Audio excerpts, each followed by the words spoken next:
The Commissioners Court of Brazos County will meet regular session on December the 5th, 2023 at 10 a.m. Commissioners Courtroom of the County Administration Building, 200 South Texas Avenue, Suite 106.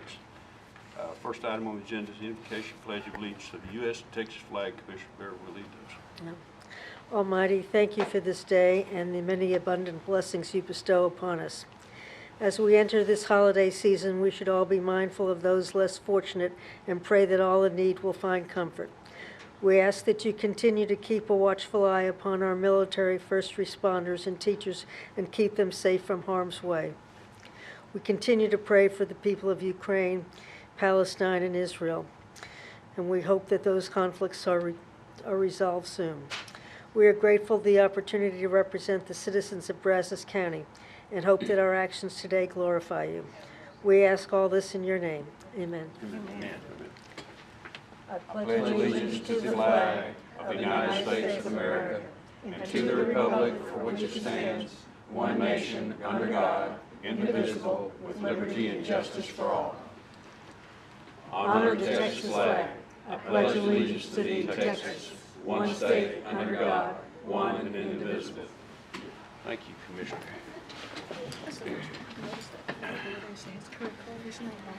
Second item on the agenda is call for citizens' input and/or concerns.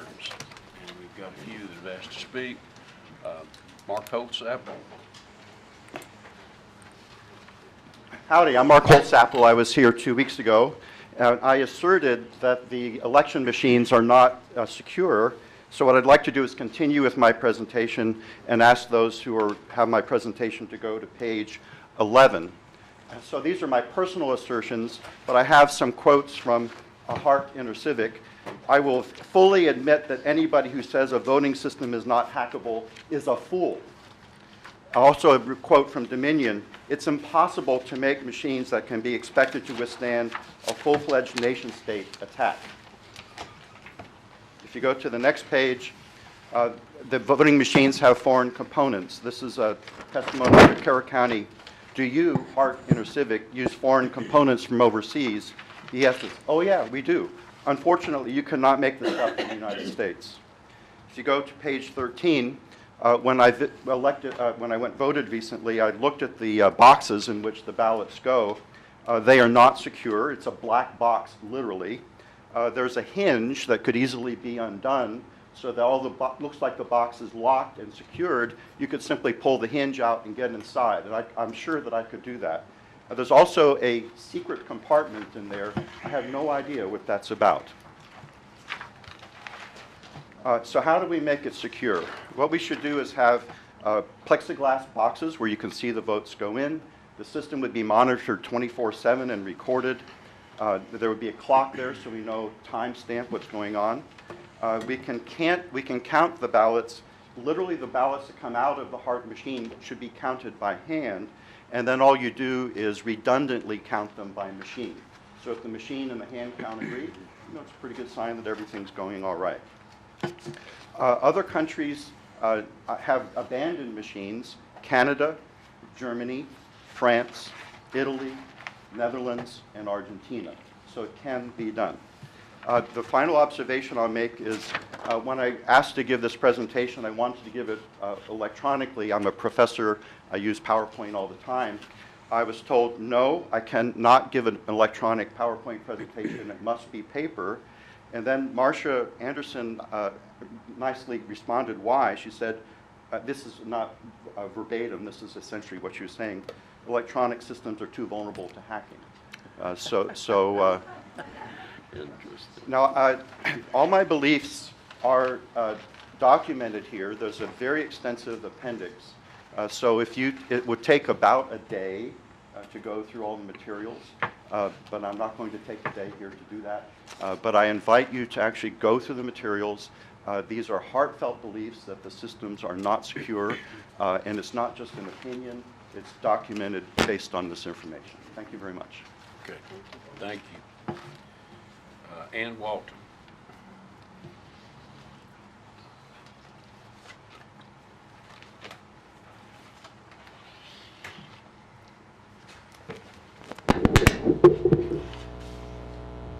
Good morning, Judge and Commissioners. Other counties in Texas are working on election integrity. So far, on election integrity, what do we know? And there's 6 tenets. First, we know that poll companies report that about 70% of the public think that something was wrong in the 2020 election. Cyber experts tell us that voting machines do only what they're programmed to do. That fact makes them vulnerable to unknown control. It's difficult for our election administrator to even know what went on in those machines before we get them. Courts and judges are beginning to examine and expose that fraud did occur in the 2020 election. U.S. patents show that the QR code on our ballots allow for manipulation, and they're not transparent. Machines used in Texas were not signed off or certified by the person legally required to certify. That question is still, I believe, in the court issue. Right now, we're not real sure that there was some back stuff on that. Cyber experts such as Chris Curtis, Dr. Dennis Montgomery, Dr. Walter Dowdy, and Dr. Mark Hotzapfel, Dr. Douglas Frank, Jeff O'Donnell, and more assure us that voting machines are connected to the internet and can be hacked by domestic or foreign threats. So, thinking about all that, just think how happy you will make the Brazos citizens when they know that you decide to heed the experts and allow them to do a close-up examination with you all and close the loopholes that are keeping these votes from being secure and free from manipulation.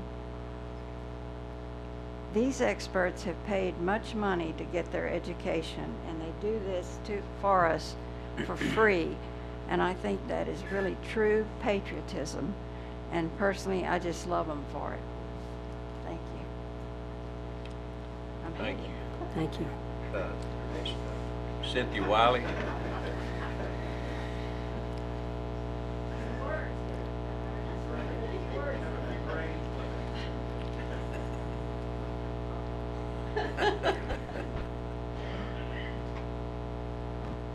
Good morning, Judge and Commissioners. I wasn't planning on speaking, but then I thought about it, so I had a piece of mail, and I started to write some things down on it. So when I was 6 years old, and by the way, that is my 89-year-old mother that stands up here and speaks. I'm the youngest of 4. When I was 6 years old, I competed with my sisters in Dallas in hunter under saddle. It was state champion, a state class. Anyway, I won that class. And my sisters were not real thrilled with me, but I won. And to that comment, I'm not a grandstander. And for me to stand up here is really outside of my personality. I'm not one that likes the public eye. But I am a competitor. And I've always been a competitor in my life. When you look at a horse, a racehorse, and the owners will put blinders on them so that when they're in the race, they're just focused on what's in front of them. They're not aware of what's happening peripheral or behind. And I think 30% of our people, Americans, have blinders on. They're not aware of everything that's going on the side of them or behind them. And I think we need to refocus. This what we come up here and speak about, it's not about our EA. Because our EA doesn't know what our EA doesn't know. We don't know what we don't know. What we do know is that these machines are put together by foreign components, and they're shipped over here to us. Now, Hart probably puts them together in some form and then sends them out of Austin here, locally. But they're put together with off-the-shelf materials and components. So the QR code I spoke about, I don't know that anybody really knows what's on that QR code, and that's the question. I asked our EA what's on it. She said it identifies elections. What does that mean? I read to you the patent for the optical scanner. Its purpose is to digitize the voters' selections. And also with a hashtag, it can validate whether that ballot is authentic. But there's other things that can be programmed into it. And I think we really need to take the blinders off and really explore what our machines are doing. Because you can't convince me, or 70 other percent. Okay, can I finish my sentence? Finish your sentence. Thank you. We can't authenticate what's really going on with it unless we open our eyes and are willing to take a look at what's going on. And if there's nothing, that's great. I'll sleep much better at night. Thank you. Kathy Beach.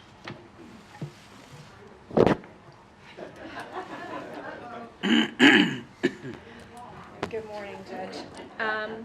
I had a couple questions about the election, and I had a couple other items I wanted to ask you about. Regarding the elections, I guess I need to make an appointment with the election administrator because there were things she did not address last week that I think that we are all interested in. She didn't address how the hand count was administered, who was selected and how they were selected, whether they were volunteers or whether they were employees. She didn't address why she refused to have poll watchers be present or why the cameras were set up in a way that we couldn't actually observe what was going on. She didn't explain which races of the precincts that were hand counted, which races were selected. So I had those questions. Also about how the software was updated. She told me personally on the phone that the software was updated in-house, although Hart says that the machines are sent back to them for updates. So she didn't explain how the software is physically updated, what that process is. Is it wireless and she goes into a room with all the machines in one room and she just pushes a button and they're all updated, or does she have to manually go in each one? That would kind of explain whether they're actually accessible by internet. She didn't explain the QR codes or what the purpose of them was. There was a big question about what information is contained in the QR code, whether it's the race or the individual results, because the QR code is printed after the ballot is handed to the voter. So I'm not quite sure what that is. So my ask is that you do another public workshop and allow Dr. Holtzapfel and Dr. Doherty to continue explanation of how this process is working, and I would ask that you do more than the minimum of just complying with state legislation. If the state isn't complying with the authentication process, then we can't just say, well, that's what it is and that's it all. The other thing that I wanted to ask you about, I know you're going to talk today about public speaking opportunities and increasing it back to 4 minutes per person if that's allowed. Are you going to change the 30-minute maximum? Because right now only 10 people are allowed to speak on any day if each person uses 3 minutes. But if we go to 4, does that mean you'll only allow 7 people to speak? So I'm not sure about that. And I guess that's it. Okay. Yes. Give us your name. Kathy Vians, 9940 Whites Creek Road. All right. Thank you. Next, we will consider and take action on agenda items 3 through 27. Number 3 is approval requested from the Auditor's Office for resolution authorizing the application for a Veterans Assistant Grant through Texas Veterans Commission. Move for approval. Second. Motion made, seconded, discussion. All in favor say aye. Aye. Opposed? None motion carries. Number 4 is approval of the appointment of Silas Garrett for the Brazos County Central Appraisal District. Term of appointment is January 1, 2024 through December 31, 2025. Move for approval. Second. Motion made, seconded, and I see Christie here, and I think I got a pretty good idea why you may be here. Good morning. Christy Yeah. Rowe, Brazos County Tax Collector. I was able to reach the Chief Appraiser to get a little bit more information Speak about a the little modification. closer to the mic. I was able to get a little bit more information about the modifications that the new legislation is causing, and try not to get too in-depth. Basically, I would encourage the court to consider modifying the appointment to a one-year appointment. The reason for that is that the makeup of the Appraisal District Board of Directors is going to modify completely as of January 1 of '25. In the meantime, the members that are appointed will serve. There will be the continued 8-member board. The election for the public members, 3 public members, will occur in May. They will take office July 1, and there will be an 11-member board until the end of 2024. At that point in time, you'll have a new election for the appointed members, and some will have 2-year terms, some will have 1-year terms, and then the same thing will happen with the elected members. They will also draw for 1 or 2-year terms. And then the board will become an 8-member board, 5 appointed, 3 elected. And in Brazos County, the way members have been appointed in the past will modify. And it will be based on the taxing unit's ability to vote for appointees or people that they are wanting to get on there, and they may have to work together because the number of votes are going to be based on the percentage of dollars you have on the tax roll, much in the same way that you fund appraisal districts now. So that's modifying, but it all is going to completely change by January 1 of '25. So while you can still appoint Mr. Garrett for a 2-year term, it will be truncated at the end of '24, either way. Okay, is that clear as mud? Move to change my motion. Okay. Judge, I'd like to amend my motion for number 4 and approve Silas Garrett to Brazos Central Appraisal District for the term of appointment January 1, '24 through December 31st of '24. Second. Okay, so we've got an amendment to the first motion. So we have to and vote it's on the amendment first. And so, and that would be to change the date to 2025. So all in favor of the amendment, say aye. No, to 24. December 31st of '24. Yeah, I read it wrong. That's Yes, correct, to 2024. All in favor, say aye. Aye. Opposed? None motion carries. Now we'll vote on the original motion. All in favor, say aye. Aye. Opposed? And we're voting on the amended motion. We voted on the amended motion Yeah. first, Right. but now we vote on the original motion? To appoint him. Just to appoint him. Okay. We're appointing him, and then we're going to, we changed the date. Yeah, we changed the date first with the amendment, and now we'll vote to appoint Okay. to that. to So we'll 2020. vote to, okay, if you could call that vote again, please. So The original. to approve Silas Garrett to the appraisal district, term of appointment will be January 1, 2024 to December 31, 2024. Aye. All Aye. in favor, say aye. Aye. Opposed? None motion carries. All right.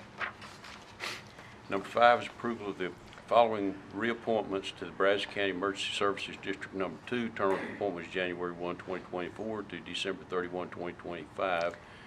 I'd like Move to approval move approval A A through C. Second. Motion made, seconded to approve A through C. Discussion. All in favor say aye. Aye. Opposed? None motion carries. Number 6 is approval requested from Constable Precinct 2 for acceptance of a check from Tahoe Push Bar in the amount of $650 from Texas Truck Riggins. Move for approval. Second. Motion made, seconded. Discussion. All in favor say aye. Aye. Opposed? None motion carries. Number 7 is approval requested from Sheriff's Office for acceptance of donated furniture to be used in soft interview room with estimated value of $2,295.77. Move approval. Second.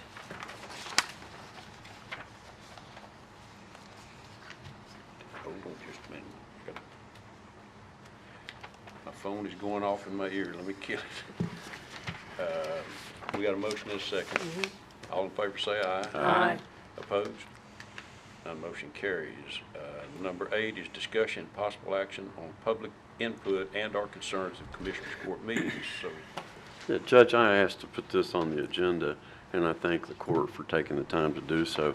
The reason I did it was after input that we'd heard in meetings where there was concerns expressed by a number of people relative to the changes that were made. And one of the biggest questions I've gotten is what was the catalyst for making the change?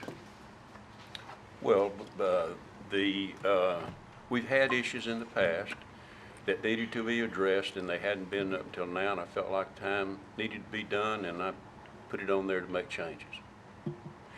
And those were all put out to the court prior to it going on the agenda for everybody to look at. Right, and I must apologize too, because the day that was on the agenda, I was zooming into the meeting, and I had some technical difficulties with Zoom, and I was not able to talk about it during that meeting, and that's one of the reasons I asked the indulgence of the court to bring this back up again.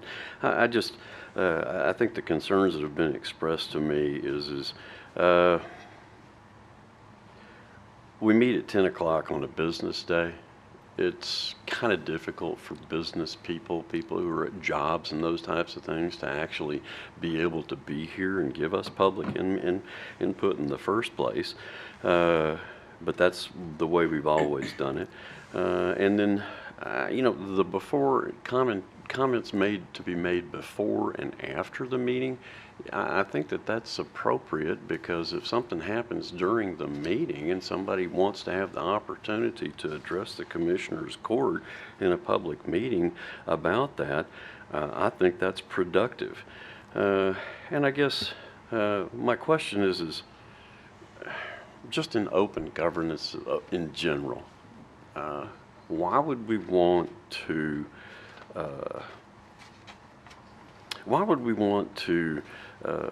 further limit public interaction with our constituents? And so what I would like to see, and I'll be glad to make it in the form of a motion, is that we reinstate the form minutes, and that we reinstate the opportunity on the agendas for people to talk before and after the meeting, as well as on any agenda item itself. And but I'd like further discussion of the court Okay, before sure. I put that in Yes. the form of a motion. So I did a little research to try to find out, what Texas Association of Counties might think about it, and they have a document that they put out, and it says, Commissioner's comment, public comment. Commissioners' courts are required to allow a member of the public who desires to address the body regarding an item on the agenda to address the body regarding that item before or during the body's consideration of the item. Which means that, you can have, if somebody wants to speak, for instance, on this, we could either allow them to speak before the meeting at the public comment, or you can allow them to speak at the time of the number when it comes up. So that's what it says. It talks before or during the meeting. And then in another spot, it says the Attorney General opined that a single comment period at the beginning of the meeting is sufficient, though the court could certainly provide a comment before each item if so choose. So the question was asked to the Attorney General, was it appropriate just to have the public speak at the first of the meeting? And he says that's sufficient. Or would you, but he goes on to say, we can allow them to speak at the item, and then the court would have a discussion about it. So I don't really see the point in having one at the end. We've had it forever. We've looked at other counties. I couldn't find any. There may be somebody that puts it at the end. I couldn't find anybody that did. By having it at the first, it gives the public the opportunity to speak on anything on the agenda or anything else, and do that prior to any action being taken. So to me, having it at the first is really is the way to handle it. Or, we could allow, if somebody wants to speak on a particular item, we could also allow them to speak before the discussion starts on that particular item. I think either one of those courts, the Attorney General says that either one would be okay. Judge? Would be fine. Both the City of Bryan and the City of College Station have open comments before And then when you sign up to speak, you can also sign up to speak for a particular item, and then after the item is read, then those people who have signed up for that item can speak. And I think that's what the Attorney General says here. We can allow that, and that's, I mean, that's fine. I don't have a problem with that either way. I don't either. That would be my recommendation. And going to 4 minutes, I don't have a problem with that either. We can go back and change that to 4, but I would not add it back to the end of the meeting. It's not what the Attorney General even speaks to, having one at the end of a meeting, so. Well, I mean, you know, there's 254 counties in the state of Texas, and everybody does their own thing. Sure. And I think that the way we have done things in the past prior to making this change was the right way to do things. And I just don't, I appreciate the consideration on going back to 4 minutes, because the comment was made is people don't use the 4 minutes in general, so we're going to limit it to 3. I'm going, well, what if they wanted to talk about more? And I just don't, I disagree with anything that we can do that would further limit from what we've done in the past, public input in our meetings and interaction with our constituency in a public meeting. So those are the reasons I asked for these things, and I appreciate the court's consideration. Well, it certainly doesn't keep any of the public from coming up and speaking. They certainly can. That's required, and we certainly encourage that. I just don't see a reason to add it back to the back. That gives the public the opportunity to speak on any agenda item, whether it's at that public or whether it's before when we get to that item. But I'm okay with 4 minutes. Okay, I have a comment. Sure. Excuse me. I also support possibly that we go back to 4 minutes. And I think it is so important. People are already feeling a little disenfranchised about how government works. And so anything that we can do to be open and transparent and accountable to our voters, then I think it is important. And so but we need to explain to them that so that means that when you say they can speak about an agenda item, that means that they have to be aware of what's on the agenda and then be prepared as they sign in to be ready to speak on an agenda item. And so anything that we can do to be accountable, allow people to have input, I think we need to make sure that we do that, because people are always concerned about not having a voice, and so we don't want to limit that voice. And so being able to speak about a particular agenda item, you know, I guess the question becomes, were they aware of what's on the agenda? And if they're not, then they have to be willing to be able to come back the next week and speak on those agenda items. So we have to be very careful about access and being able to respond to how we are serving them as commissioners. Well, and Commissioner, I agree with you, and I think that our public hearing we had today on economic incentives and tax abatements was a really great example of interaction between our constituents and the actions that we were taking. And I think that a lot of people understand a whole lot more as a result of that, what we're doing and why we're doing it, and get their input on whether they think that that's the appropriate way to go or not. So I think that the public hearing we had this morning was a great example of that. And I would therefore, and you have to refresh my memory, Counselor, in the modifications in policy that we had, that we approved, does that allow for speaking on a particular agenda item? Yes, it does. Okay. Then I would move that we change the, I'd rather have before and after, but it sounds like reinstating a 4-minute time limit is probably the best that we can do from hearing from other members of the Commissioners Court. And I would move that we modify our public input period of time back to a 4-minute time limitation per speaker as opposed to 3. Second. Okay, all right, motion made, seconded to extend from 3 to 4. There was one other item that was brought up, and it was the change in the attire. And the old attire, it said these members of public. Judge? No, that's not on the agenda, the attire. We only put on citizens input. That is or concern. part Can't of, hardly hear you. that's part of this. Judge, can you speak whole- into the mic also? That's part of this is on the agenda, isn't it? What's on the agenda is citizens input or concerns.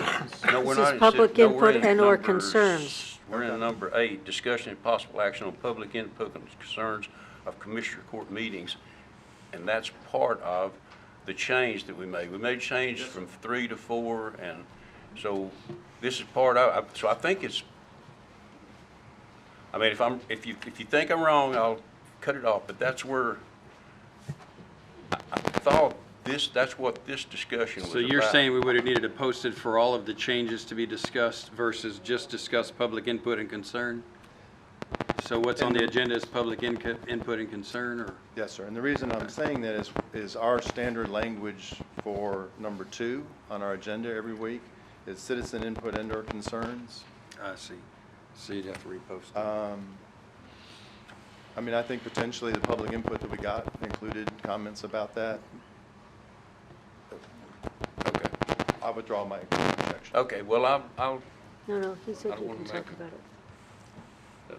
so, all right, well, let's, we will take a vote on going extended from 3 to 4, and then I guess next week, or will that take care of this? Do we just change? I'm saying based on the difference between public and citizen, I think that opens the door. If you want to talk about the other comments, you can talk about the other comments. Okay, so we're not in citizen input now. We're at number 8. Number 8. Correct. So, And you wanted to talk, I think, about the objections that were made to our. Dress code. yeah, there was, but it was part of the decorum of that total decorum. Yes, sir. So is it okay? Yes, sir. All right, so let me just say that there was questions about the decorum and the change that was made. The old one said that those members of the public who are inappropriately attired, and it left it there. The new one defined what inappropriate attire was, and it says inappropriate attire includes, but is not limited to, items such as cutoffs, tank tops, muscle shirts, shorts, barefoot, flip-flops, clothing with suggestive or offensive, vulgar, racist, sexist pictures, slogans, or depictions of provocative clothing styled or worn to provoke, distract, or disrupt. So all we did in the one that before it got changed, it just said inappropriate attire. We gave examples of what inappropriate attire was, so I don't think there's a problem with that. I mean, I just want to clarify. I don't have a problem with that. No. I don't either. Just sit. I think that was a good clarification. Yeah. Okay. So let me ask again. So when if this passes, if the 3 to 4 passes, is then all we do is make that change, and we don't have to come back and pass the whole thing again? I think No, that's sir. the way it would be. You can amend to change that from 3 minutes and to then 4 minutes. then it'll be that way. Okay. And we'll fix the applications for citizens' comment by next week. Okay. Before you sit down, Bruce, Yes, sir. so public comment to 4 minutes at the beginning of the meeting is didactic. We cannot respond to that. But on public comment on a posted agenda item, if public comes up to speak on an agenda item, are they able to interact back and forth with the court on that item? The court is able to talk about the agenda item as part of their normal process. Okay. But, so our hearing would be more interactive. Correct. Comment on a public item during the meeting would not be interactive. Public would be able to comment. The court would proceed then with its duties of that, dealing with that item. Correct. Okay. Okay. All in favor of the change from 3 back to 4, say aye. Aye. Opposed? None. Motion carries. So we'll have that change and get that fixed.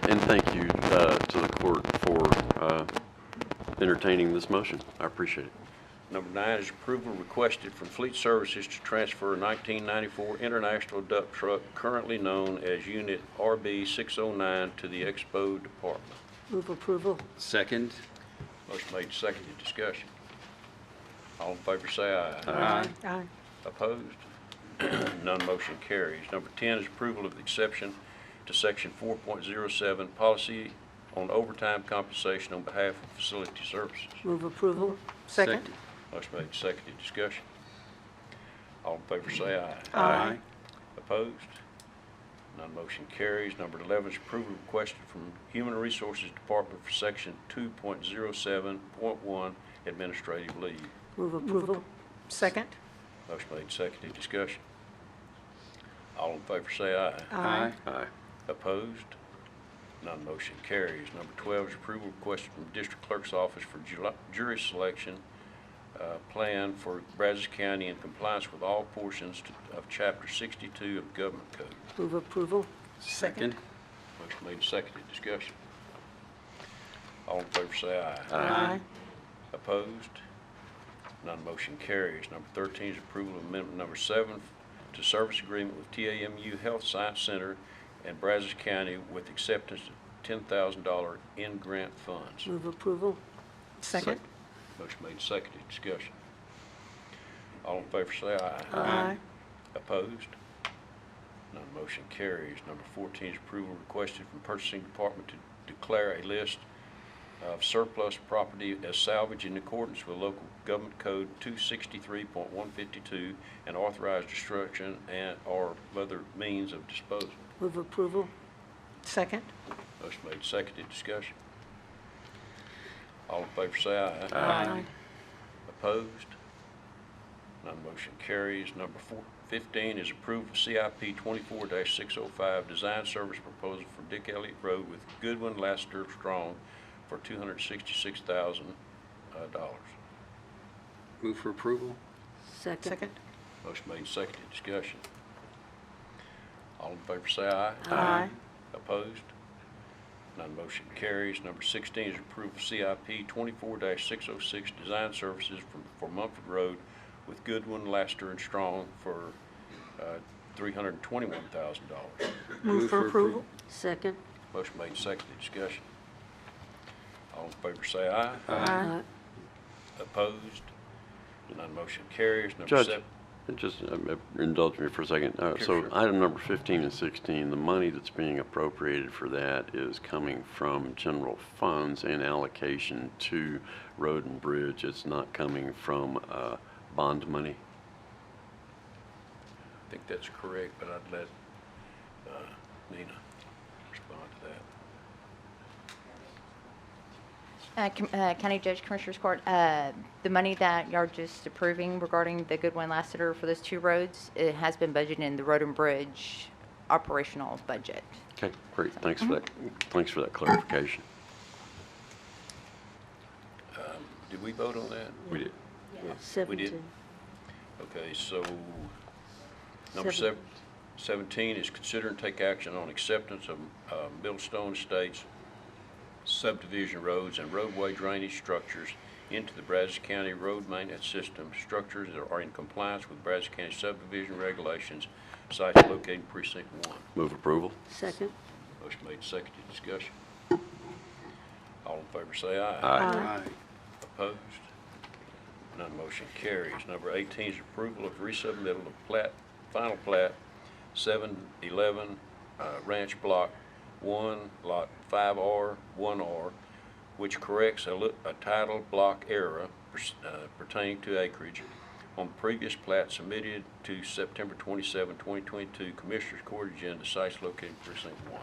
Move approval. Second. Motion made, seconded, discussion. All in favor say aye. Aye. Opposed? None motion carries. Number 19 is consider and take action on Welborn SUD utility permit to construct a 2-inch road bore under Pleasant Hill Road, 80 feet in length for a 1-inch service line located half-mile west of Highway 21. Sites located in Precinct 4. Move approval. Second. Motion made, seconded, discussion. All in favor say aye. Aye. Opposed? None motion carries. Number 20 is approval of the treasurer's report for September 23rd and quarter ending September 30, 2023. Move approval. Second. Motion made, seconded, discussion. All in favor say aye. Aye. Opposed?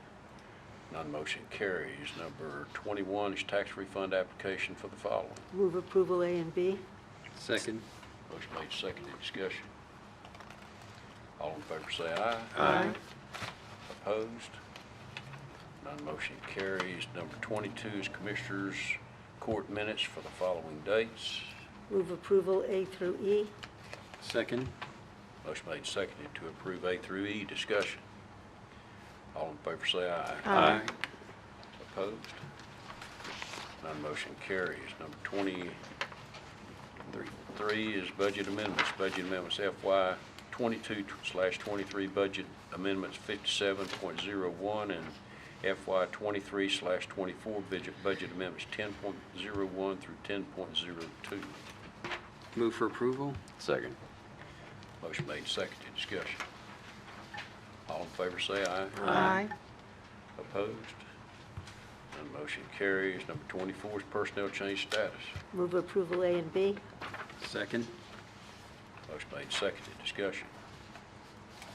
All in favor say aye. Aye. Opposed? None motion carries. Number 25 is payment of claims. Claims to be paid by Brazos County. Claim number 8126137 through claim number 8126332 and claim number 9009143 through claim number 9009209. Move approval. Second. Motion made, seconded, discussion. All in favor say aye. Aye. Opposed? None motion carries. We will skip down to number 28 is acknowledgement of the FY 2023-24 budget to actuals by fund as of November 29th, 2023, and acknowledgement of the FY 23-24 contingency budget to actuals by the fund as of November 29th, 2023. 29 is juvenile director's report, and I think I've got that right here. Juveniles in detention, 40, males are 34 and females 6, and there are 30 juveniles on electronic monitor. And number 30 is Sheriff's report on inmate population. Chief. Good morning, Judge, Commissioners. This morning we have 729 inmates in jail. There are 617 males, 112 females, and 53 on electronic monitor. Numbers going down just a little. Thank you, Chief. Time of year. Thank you, sir. We will go back to number 26 and convene an executive session pursuant to Texas. Announce. I'm sorry, yes. Number 31 is announcement of interest items and possible future agenda topics. Just want to say congratulations to Ms. Flo on her retirement. How many years? 37? 37? 37 years with the county. Retirement reception was held for her last week, and I've never seen that many people in that foyer. It was amazing, but it just shows how treating people well, doing your job well, and being a positive force in the county affects people. And so I want to congratulate you for that accomplishment and on your retirement. Thank you for a job well done. You bet. And if the rumor mill was correct, I think there was some expressions of concern that maybe people wouldn't show up. Yeah, that was funny. That wasn't a problem. No, I don't think that was an issue. Well, Marcia said there was going to be door prizes. So. Dang, and I missed all that. I missed that part. Dadgummit. I took a couple of extra cookies home just in case. Okay. Thank you. Yeah, there's one other thing going on. I guess it's in the legislature right now, but you know, we're in the fourth extended session, and I think that ends tomorrow. But there has been a lawsuit filed, and it has to do with elections, and they're saying that it's the same thing, that the elections aren't proper, and so there's a lawsuit filed in like 4 or 5 counties. The governor has not signed or has not certified the November election because of that. Therefore, the amendments which passed are not, unless he signs it, will not go into law until he signs it. If this thing gets delayed for months or a year, then the property tax relief that we thought we were going to get will, I think, go away until, I think that'll have to get corrected. The teacher retirement that those retired teachers, part of the amendments we're going to get, that will all get delayed until that's solved. So there's something going on. The Senate yesterday, or it could have been Friday, but they passed a bill that would push that, that would allow the courts and push the courts to go ahead and make a decision as quickly as they can on elections, and it would be retroactive to that election. It's now in the House. They're looking at it, and hopefully they will pass it, and then it has to go to the governor, and the governor has to allow it to happen, in this special session. But it ends tomorrow, so it needs to get pushed. It wouldn't keep anybody. It would, that lawsuit would still have to be decided, but it would be done in a more timely fashion, and then hopefully we would get to see the tax relief that the voters voted on, and which at this point may not happen. So if you're interested in those kinds of things, you may want to do a little research and maybe contact your state reps and see. Hopefully they will agree with the Senate and get something done about it. Maybe the governor will move forward and we can get it done. But it's got to happen tomorrow. It ends, and then if they call another one, then it could happen later on. But it needs to get to the court, and the court needs to decide whether those are certified or not. And the only way it's going to happen is through the legislature right now. Anyway, I thought I'd bring Sure. that up. Yeah, and with regard to Senate Bill 924, which was the one we had conversations on relative to the number of voting locations that Brazos County and 59 other counties were impacted by, is what I have heard is that the corrective legislation has been written in order to be able to, if it is put on the call for one of the special sessions, to correct that. That was about $1 million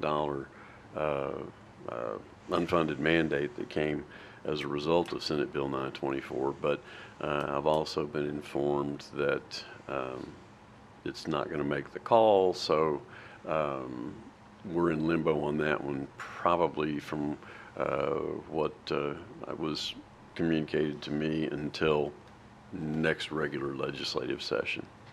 Which, by the way, is getting a lot closer all the time that we're in. So. Okay. Just want to bring it up. Is there anything else? Yeah. Super. Then we will go into executive session, and let's see.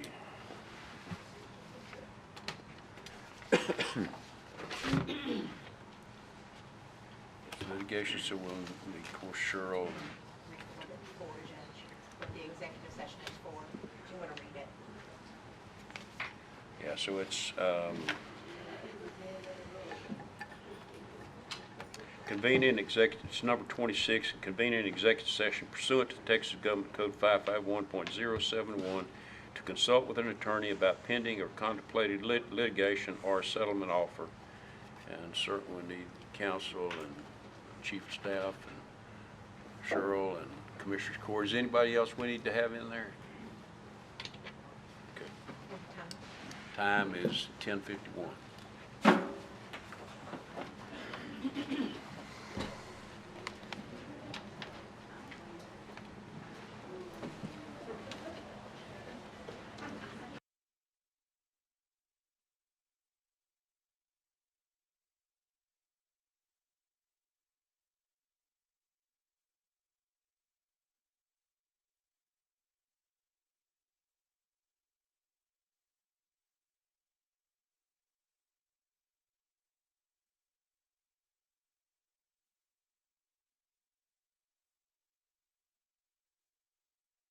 I'm full figured.